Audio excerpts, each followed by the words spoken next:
going to start all the way over. I'm going to start over. I'm just going to start over.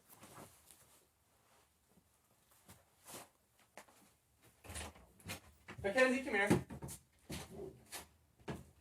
in. Come here. Come here.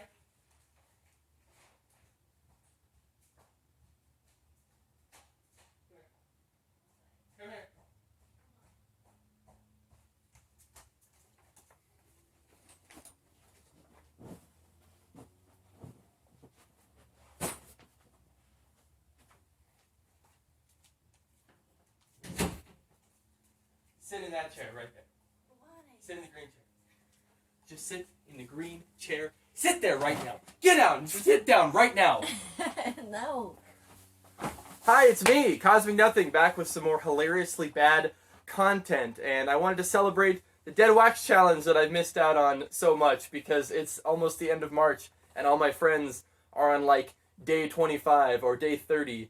And so I wanted to share my Deadwax challenge with you by making a short video that I've been procrastinating about for the last week. It seems like, Andrew, John, I'm looking at you. Every single time that you post one of those, all I can think is, God, I need to make that video. I need to make that video. And the days have gone by, and the weeks have gone by, and my dog is in here.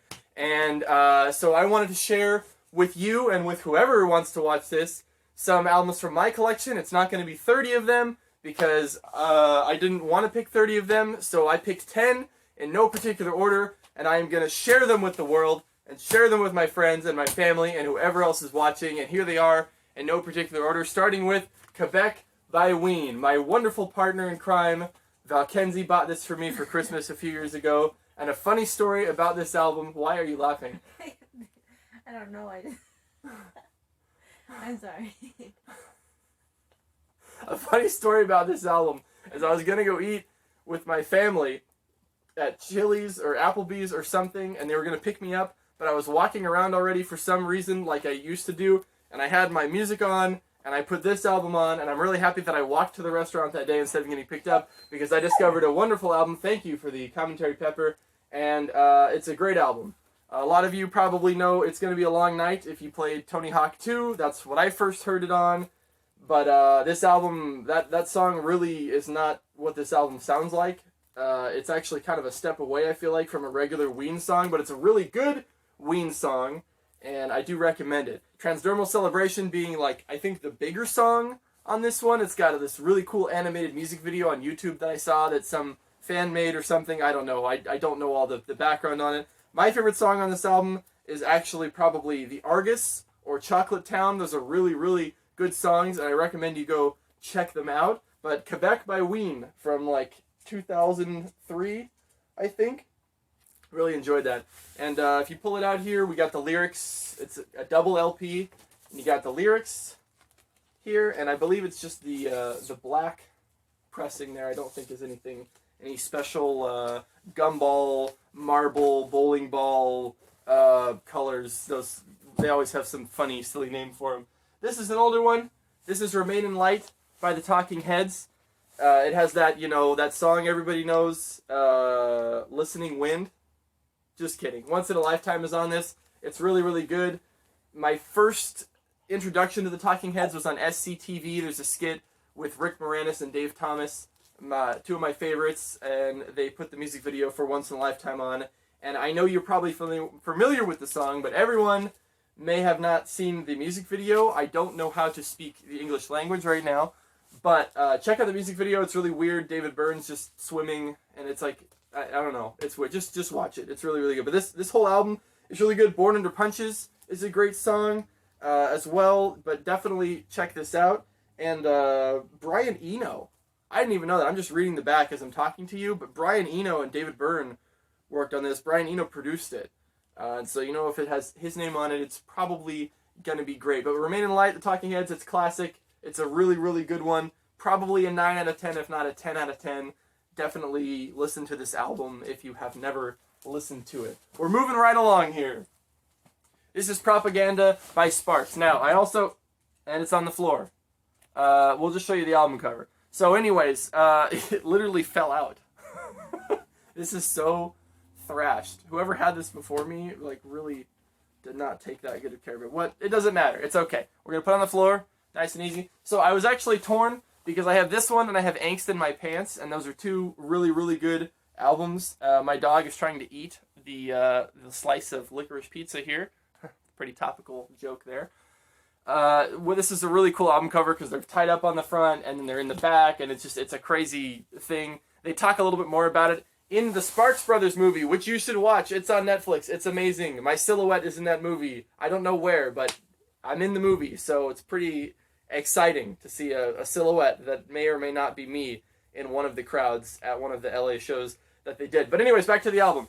Propaganda. It's really, really good. I honestly, I think this is my favorite Sparks album. I don't know how everyone else feels about that, but I feel like that's a pretty strong choice if this is your favorite Sparks album as well. If you don't know who Sparks are, I don't know where you've been. You should probably get on that like right now because they're amazing. I don't even want to ruin it for you. They're fantastic, and definitely check it out. But Reinforcements is a great song. It's on pretty much every single one of my playlists to this day. Every time I have a party or something in my house, I have to have that song on there. Of course, lately it's been Mustache by Sparks. It's really, really good off of Angst in My Pants. That's another really good one. I'm going to go ahead and put the nice unwarped, beautiful black pressing of this on there. Okay, we have Houses of the Holy. This album speaks for itself. You probably have seen the album cover. People get tattoos of it. It's Led Zeppelin, yada, yada, yada. Led Zeppelin? Did I just say Led Zeppelin? That's horrible. Okay, anyways. Houses of the Holy, Led Zeppelin. The Ocean is probably my favorite song on this one. It speaks for itself. Everybody likes Led Zeppelin, or maybe you don't. Perhaps you're a Spirit fan. If you're a Spirit fan, maybe you're in the band Spirit, you probably don't like Led Zeppelin. Again, another topical joke that probably like 4 people get. My dad's probably laughing at that right now. He understands. But Houses of the Holy, pretty good one. The Ocean, really, really good. I already said that. No Quarter, produced by Jimmy Page, yada, yada, yada. Here's this. It looks like this on the inside. It says Houses of the Holy like that, and then it says Houses of the Holy like that. Pretty cool. Just another classic black pressing there. Really, really nice. This is a great album if you partake in the Devil's Lettuce. I definitely would recommend listening to this album while you are peak high, because that was the first time that I really, really learned that I loved this album. That certainly is an album enhancer, I think. Not just for this one, but for other music as well. But we're talking about this one. So definitely get high and listen to this if that's what you like to do with your free time. There you go. That's that one. I'm going to stop talking. Moving right along. This is the first album that I ever got. I saw it at a Hot Topic, and I almost shit my pants because I didn't know Fall of Troy pressed albums. Fall of Troy is my favorite band in the world. Why are you cringing at the thing? It keeps going out of focus. That's okay. That's fine. As long as they can see. Oh, because it's trying to focus on this. Yeah, and keep moving it. The worst part about this is that I think this is a collector's item now, and I was so obsessed with Fall of Troy when I was a lot younger. I actually pinned it to my wall, and that's really gonna probably harm the value of it. And I even pinned this little lyric booklet thing to my wall. The cool thing about this one, this is the first one of the day that is not a classic black. This is like I think it's like a clear. I haven't opened this in many, many years. It's like a clear thing. It's got the little green thing in the middle. But yeah, I begged my mom to buy this for me in like 2008 or 2009 when it came out. I'm a Fall of Troy fan. I should probably know what year it came out, but that's another story. But this is Phantom on the Horizon. It is a re-recording of the Ghost Ship demos, the ever-popular Ghost Ship demos. If you're a Fall of Troy fan, you know what I'm talking about. But they re-recorded it, and they put it on this beautiful EP here. The coolest thing about this is Chapter 3 is on there, and I remember when I was very young and I was downloading the Ghost Ship demos, I could never find Chapter 3 because I don't think they ever put out a studio recording of the Ghost Ship demos Chapter 3, but on that EP, it's on there, and I finally got to hear it, and when I was younger, I was very excited about that. So definitely check that out if you're a Fall of Troy fan. Speaking of Fall of Troy, we have Doppelganger. Big shout-outs to my friend Andrew, my good friend Andrew, my best friend Andrew, bought me 2 copies of this when it was repressed, because in 2010, when they first pressed this thing, it sold out pretty quickly, and they pretty much became collector's items from then forward. I have not actually cracked this open yet, so I'm not sure if this is a colored one or if this is a black one. It is an orange one, and it's got the little stuff on them. Looks like kind of like a orange soda or something. It's pretty cool. How you doing, Pepper? How's it going? Yep. Okay, she's skittish. But this is what a lot of people would say is Fall of Troy's best album. It seems to be the favorite. They had a tour for it a few years ago, and I'm just really, really happy to have not one but 2 copies of it. So that is pretty exciting. I can't seem to put things back in sleeves today, so that's pretty cool. So we'll go ahead and put this one aside here. Oh, this is really cool, actually. I'm glad this popped out. So I have the CD version of this as well, and it's got a lyric booklet on the inside that looks pretty much identical to this. And one thing I love about collecting vinyl compared to CDs is you get like a giant version of what the CD would be. And I know people are probably like, yeah, no, that's a vinyl, whatever. But it's really cool. So now I have a giant version of the lyrics that looks exactly like the tiny version of the lyrics. So if you're into giant things, you're into miniature things, I don't know. Kind of fun as well. We're moving right along. This one is very, very special. Jordan Avila, you're probably not watching, and that's fine. Hope you're doing well. He's in a band called Wham Dingus. Check them out. So I worked at this thrift store in 2013, and my manager there, Jordan Avila, put this album on repeat probably 8 hours out of the day. So I've heard this album like, I don't know, a bazillion times. I can't really do the math right now. And I understand this is not like an album. It's a greatest hits album, and that's fine. But this was actually my introduction, I think, to David Bowie. I think as a kid, I had heard the name a lot because it's David Bowie, and I saw Labyrinth, and yeah. But it never really was that impactful to me until I heard this album, and I'm really just, I don't know if it's because I heard it so many times that I got enamored with it or what, but this album artwork and this track list here, always going to be really special to me, and I'm really happy that I have heard it so many times and I really got to know David Bowie and some other songs, you know, besides Just Dance or Under Pressure. So, especially if you want to get into David Bowie, this is probably something you should listen to because you can learn other songs besides Just Dance and Under Pressure. So that's really, really good. But definitely check this one out. It's kind of a quick and easy guide to Bowie over the years, at least up until that point. So, and that's just, I believe, a black pressing as well. We're almost through with this horrible, disgusting, hilariously bad content. This is The Big Ball. Now, this is really cool. I got this at my local record store here called Pre-Atomic Records here in Corvallis, just downtown. This is basically a sampler disc. I know if you go to concerts and stuff, sometimes record labels, I remember Victory and Epitaph, things like that, they would hand out these little sampler CDs that had a bunch of artists on there. And this is basically an early incantation of that. I don't know if incantation's the right word, but we're going with an incantation.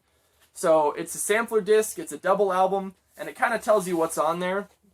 So we have the Beach Boys, and we have Norman Greenbaum and Arlo Guthrie, and it gives you a little bit about the song on there and a little bit about the artists themselves. And this is actually like a little, I don't know if I can really see it. I feel like I'm reading a book to a kindergarten class or something, one of those. And we got Neil Young. There's a lot of really, really good stuff on here. Tim Buckley's up there.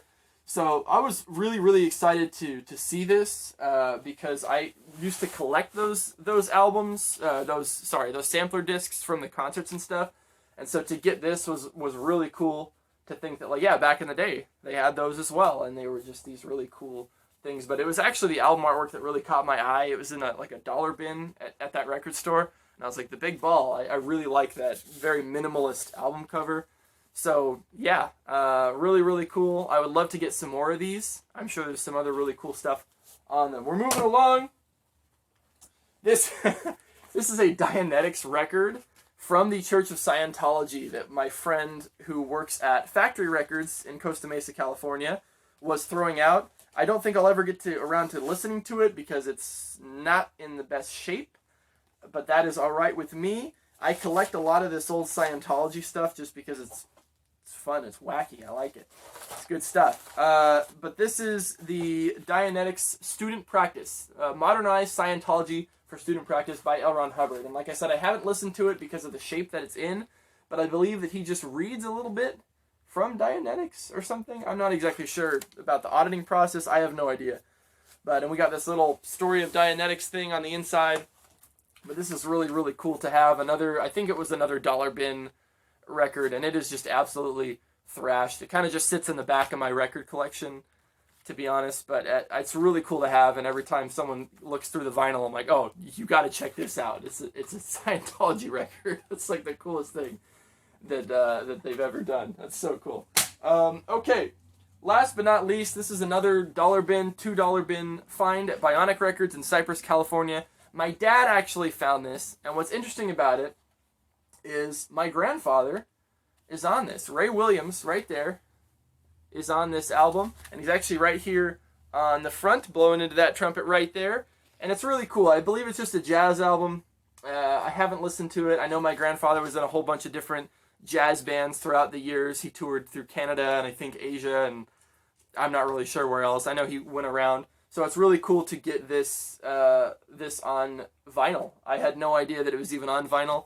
I know I have one of his CD albums as well that got put out, and I think he actually sings some songs on that one. So it's really cool to have this because, you know, it's not every day that you see your grandfather on a vinyl record at a record store. But the other really funny thing about this, and my dad and I were laughing at it, is you have like the band here like this, and you have this guy like really badly photoshopped in to the bottom corner there, and it's awesome. It's just I love that early Photoshop shit. It's really, really good. Yeah, but I've actually I think I listened to it once or twice, and I believe it's just like a jazz album. And yeah, it's just a plain black vinyl. Nothing really special inside, just the disc itself and a little sleeve. But yeah, this is great. Well, thank you guys for tuning in to my hilariously bad content, and I hope to make more in the future. And I am getting a bad look from people. I think it's time for me to go. So thank you for tuning in, and I will see you next time. Bye-bye.